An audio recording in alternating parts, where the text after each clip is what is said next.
Hi everyone. I have observed that at least 70 to 90% of men in Nigeria, married men in Nigeria today, became financially constrained, became financially tied up because of the decision they made when they want to get married. It took you about 5 or 6 years to save up, or took you about 5 to 7 years to save up 4 to 5 million naira. But it took you less than 7 months to finish that 5 million naira in traditional marriage and white wedding. And then after getting married, some of you start paying for even the loans and people that you borrowed from so that you can pay, so that you can have peace of mind. And then you enter into the marriage with debt, and before you know it, the girl is pregnant, and then you have more mouth to feed. Maybe she have younger ones. Now you have a lot of bills to pay. You cannot even save again. And then you have debt. You have wiped out your savings. The 5 6 million naira, 3 4 5 6 7 million naira, you've wiped it out because of white wedding and because of traditional marriage.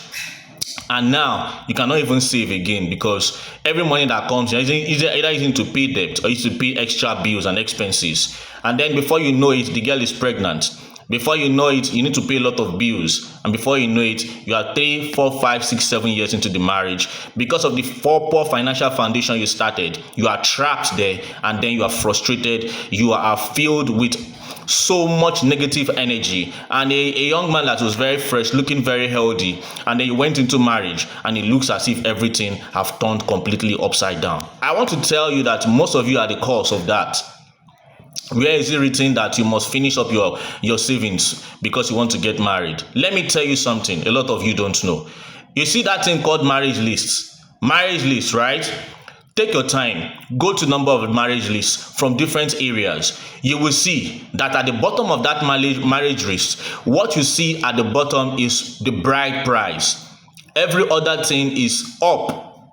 Bride price comes at the last. Do you know why bride price comes at the last? Because the people who are involved knows that if the bride price is at the top of the list, the very moment you pay for that bride price, that lady is your wife. Every other thing above the bride price is just secondary and tertiary. They can afford to do without those things. What is grandmother's price, this and that, umona, men, women, all those things are totally, in most cases, I think call them useless. They're not useful. The most important thing there is that bride price that the father collects from you, or somebody that represents the lady's father to collect that bride price. So a lot of young men just go into marriage, especially that traditional marriage, like a ram that have prepared itself for slaughter. They give you a list, and that list is something that your capital base cannot handle, and then you just decide to accept. You have a list of close to maybe 1.5 million naira, and then you have 5 million naira in your account, in your savings. 5 million naira, for crying out loud, is close to 30% of your capital base. Why will you spend 30% of your capital base? Because you want to get married. The most important thing there is the bride price. You negotiate. You should not spend more than 2.5% of your capital base on the marriage list. Yes, okay, you guys say it's 800,000. I'm sorry, I have 150,000 naira, or maximum I can spend is 200,000. I don't know if you want to do it. Just handle it. And they say, no, you forget about it. After a month or a few weeks, you call them again, ask them how far. They say no, you insist. You insist. Life, there is negotiation in this life. You insist. And before you know it, if the girl herself really loves you, she will start making moves, and then she sees that you see, as a man, you need to start showing your masculinity from day one. If you start on weakness, it will be the foundation of weakness, and every other thing will just work on that weakness. And then maybe you spend like 200,000 naira, 250,000, and then you're good. And then where is it written that somebody must do white wedding? Where is it written? A man leaves his mother.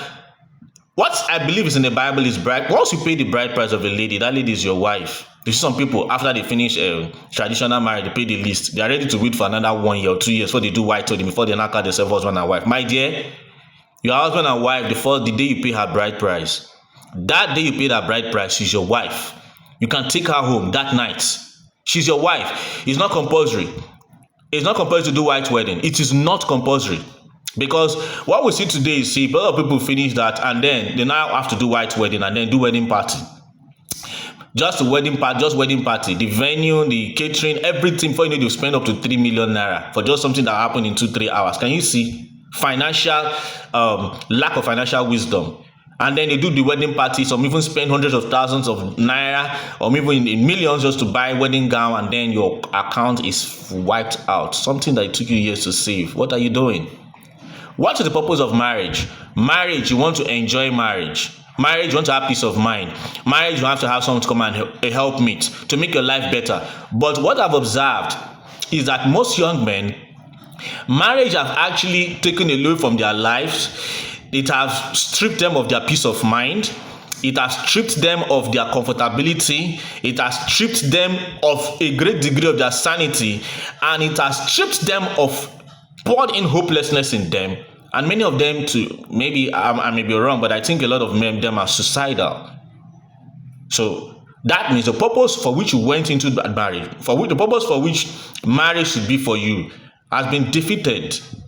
So I advise you, don't spend more than 2% of your capital base in marriage. 5 million you have, 10% is 500,000. Don't spend more than 250,000. If you have 5 million in your account, don't. You have 300,000, 10%, 3 million. Don't spend more than 150,000. You need to have finances. Please go and read the book of Proverbs. The Bible says in the book of Proverbs that poverty is the destruction of the poor. That means poverty will destroy you. In this world, poverty will destroy the poor if the poor does not do anything about it.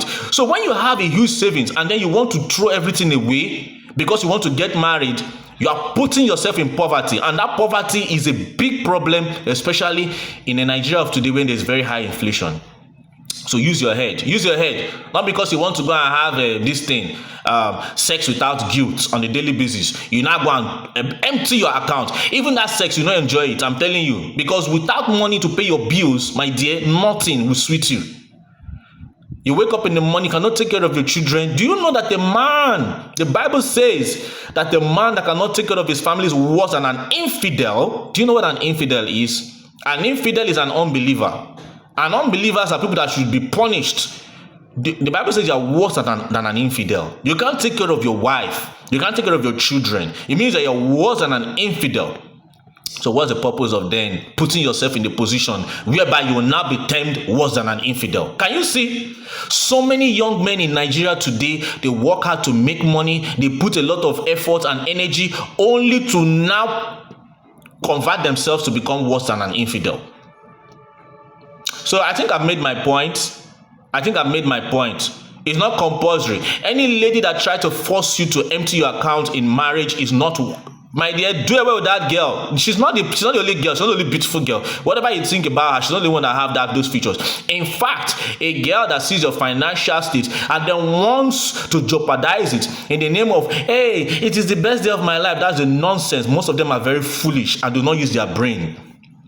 It's the best day of my life. They are making me happy, so you want to be happy, and then the man will be plunged into misery because you want to be happy. The same fools will be the one to point accusing finger at you that you cannot take good care of them, even when they knew that it was because of their foolishness that you were wiped out of your finances. They'll be the ones to tell you. You see those in-laws you want to please. Hey, my in-law, they gave us the best wedding in town. They'll be the ones to tell you that you cannot take care of their daughter. So, my dear, many young men, stop keeping beers with foolishness. It does amounts to nothing. A lot of you have plunged yourself into poverty, and then the lady will simply leave you and run.